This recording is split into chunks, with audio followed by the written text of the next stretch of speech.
Hello everyone, welcome back on my YouTube channel. Indian economy में आज के lecture में डिस्कस करेंगे फाइनेंशियल इंस्टीट्यूशंस। लास्ट लेक्चर में जो टॉपिक डिस्कस किया था वो था role of commercial bank in economic development. So I hope आपने लास्ट लेक्चर अटेंड किया होगा और जो भी आपका डाउट है, जो भी क्वेरी है, आप दोबारा से डिस्कस कर सकते हो। ठीक है, today we are going to start a very new topic, that is financial institutions. So in this lecture we will cover about the why financial institutions are needed and importance of financial institutions and types of financial institutions. ठीक है, this topic is also important for exam point of view, so please note down. So let's cover what is the meaning of financial institutions.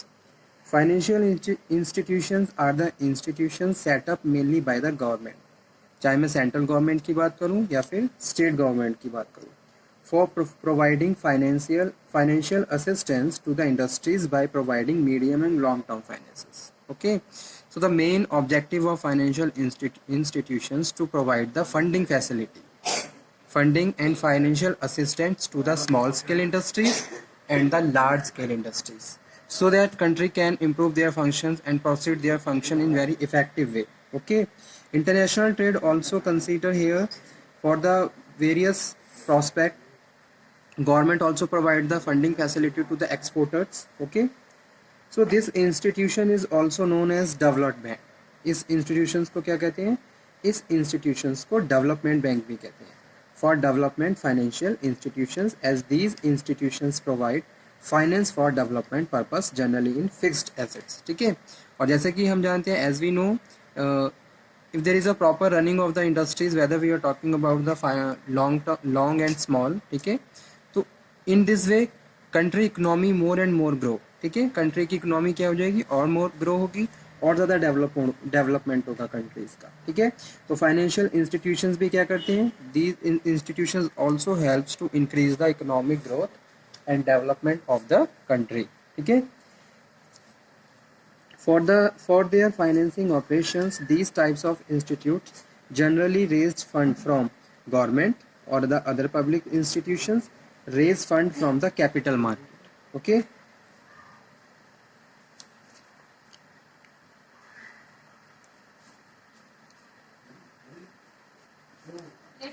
now next one is for why financial institutions are needed. क्यों इनकी ज़रूरत है, क्या इनकी requirement है? अगर हम financial institutions की बात करें, so it became very difficult for the industries to procure sufficient long term funds in the capital markets. So there were no institutions other than commercial banks to supply finance to the industry.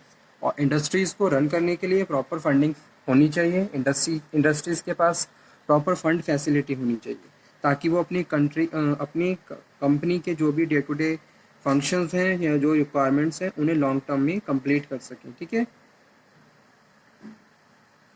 so there were no institutions other than commercial bank to supply finance to the industry, whereas bank generally provide short-term financing. Traditionally, only short-term finance could be availed from commercial banks. So financial institutions were set up by the government to ensure that industry gets sufficient long-term funds at the right time in the desired sectors in accordance with the planned priorities. Okay. Second one requirement है, certain particular sections of the industry face greater difficulties other than procuring long term finance. So these are small and medium sized concern, new concern set up by the new entrepreneurial groups. ठीक है, कोई new unit open होने जा रही है या कोई नया इंस्टीट्यूशन हम ओपन कर रहे हैं, कोई नई ऑर्गेनाइजेशन हम शुरू कर रहे हैं, स्पेसिफिक इंडस्ट्रीज, कोई नई स्पेसिफिक इंडस्ट्री लगा रहे हैं, तो उसके लिए प्रॉपर फंड चाहिए होगा. So such as cotton, jute, which required funds for modernization. या फिर कोई existing firm है, आप उसमें modernizations कर रहे हो, so due to this purpose you are availing the financial assistance to the financial institutions. ठीक है, तो वहाँ से आप फंड की फैसिलिटी ले रहे हो. So concern involve in innovation and new technological developments. Concern requiring extraordinary large amount of finance with the long gestation period. ठीक है, concern in backward region. These are the requirements of financial institutions. Now next one is, what is the importance? What are the main importance and benefits of financial institutions? Financial institutions play very important role, a very significant role in assisting and financing the industries. ठीक है, industries को assist करने में, finance करने में financial institutions का एक important role play होता है. कोई भी कंपनी है, चाहे हम किसी गवर्नमेंट कंपनी की बात करें या प्राइवेट कंपनी की बात करें, there is a proper requirement of fund. So due to effective utilisation of resources and the proper proceeding of functioning, तो फंडिंग चाहिए, फंड रेज करना होता है. तो फंड के लिए हम फाइनेंशियल इंस्टीट्यूशंस को कंसर्न करते हैं. तो फर्स्ट वन है, financial institutions are the important source of long term finance to industry. ठीक है, लॉन्ग टर्म के लिए अगर हमें फंड रेज करना है तो फाइनेंशियल इंस्टीट्यूशंस क्या है, बेस्ट ऑप्शंस है, जहां हम अप्रोप्रिएट रेट्स में या फिर जो भी इंटरेस्ट है उसमें क्या है, फंड लॉन्ग टर्म के लिए फंड रेज कर सकते हैं. ठीक है, due to the setup of the financial institutions a steady growth in the number of industrial units. Next है, financial institutions have played an important role in the development of small scale industry. Small scale industry को अगर आप more and more development करना चाहते हो तो financial institutions अपना greater contribution दे रहे हैं for providing funding assistance. Okay, और प्रोजेक्ट इन बैकवर्ड एरियाज, और बैकवर्ड एरियाज में जितने भी प्रोजेक्ट चलते हैं उनके लिए फंडिंग की जाती है फाइनेंशियल इंस्टीट्यूशन से. या फिर कोई अदर इंफ्रास्ट्रक्चर है कंट्री में, ठीक है, ब्रिजेस हैं या फिर कोई ट्रांसपोर्टेशन की बात करूं, तो उसके लिए भी प्रॉपर फंडिंग फैसिलिटी जो है वो फाइनेंशियल इंस्टीट्यूशन से ही ली जाती है. ठीक है, नेक्स्ट वन जो इम्पोर्टेंस है,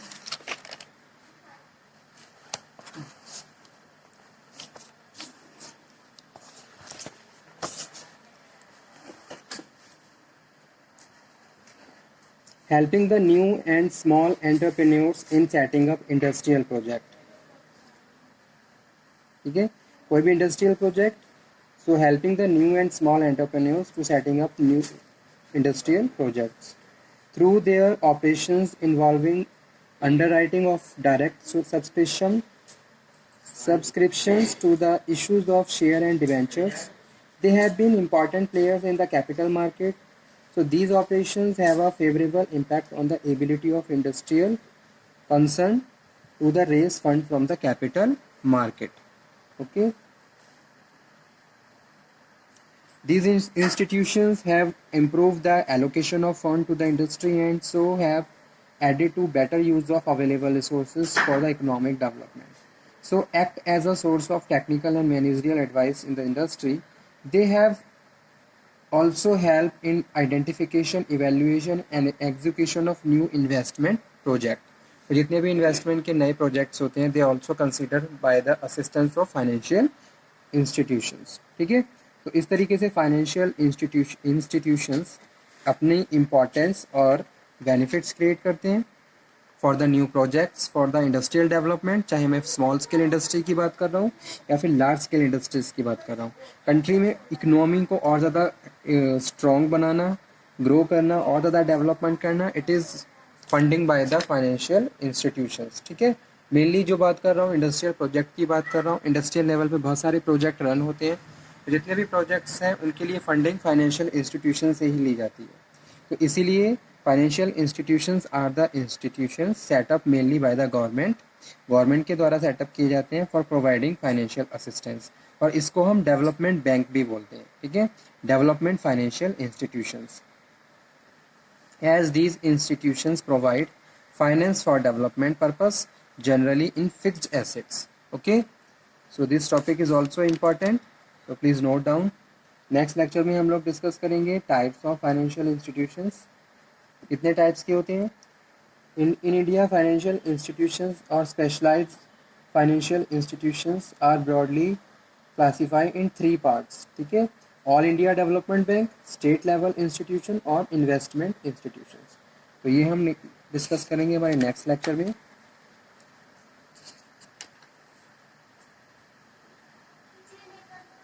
तब तक आप इसे पढ़िए.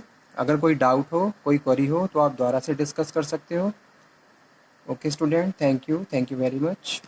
If you have any doubt, any query, then you can again discuss. ठीक है, first you will attend the lecture and read all the content. जितना भी कंटेंट मैंने यहाँ पे लिखा हुआ है आप इसको पढ़िए, इसको नोट डाउन कर लीजिए, और कोई भी डाउट हो तो आप दोबारा से डिस्कशन कर सकते हो.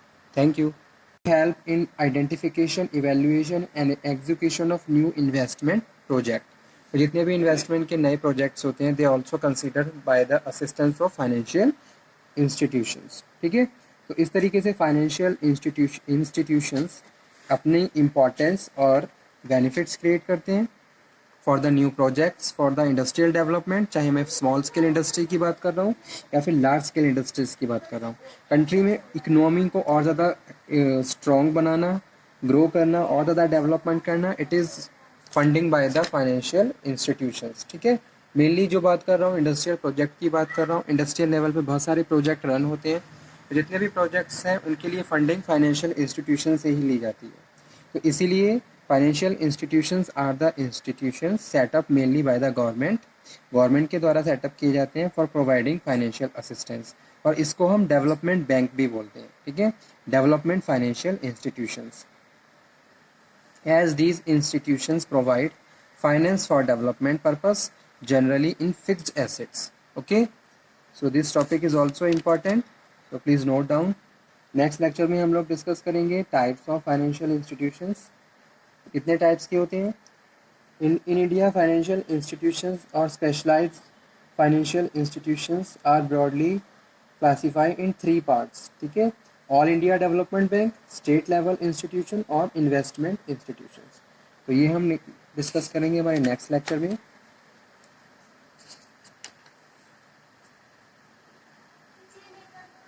तब तक आप इसे पढ़िए. अगर कोई डाउट हो, कोई क्वेरी हो तो आप दोबारा से डिस्कस कर सकते हो.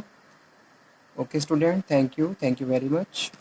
If you have any doubt, any query, then you can again discuss. ठीक है, first you will attend the lecture and read all the content. जितना भी कंटेंट मैंने यहाँ पे लिखा हुआ है आप इसको पढ़िए, इसको नोट डाउन कर लीजिए, और कोई भी डाउट हो तो आप दोबारा से डिस्कशन कर सकते हो.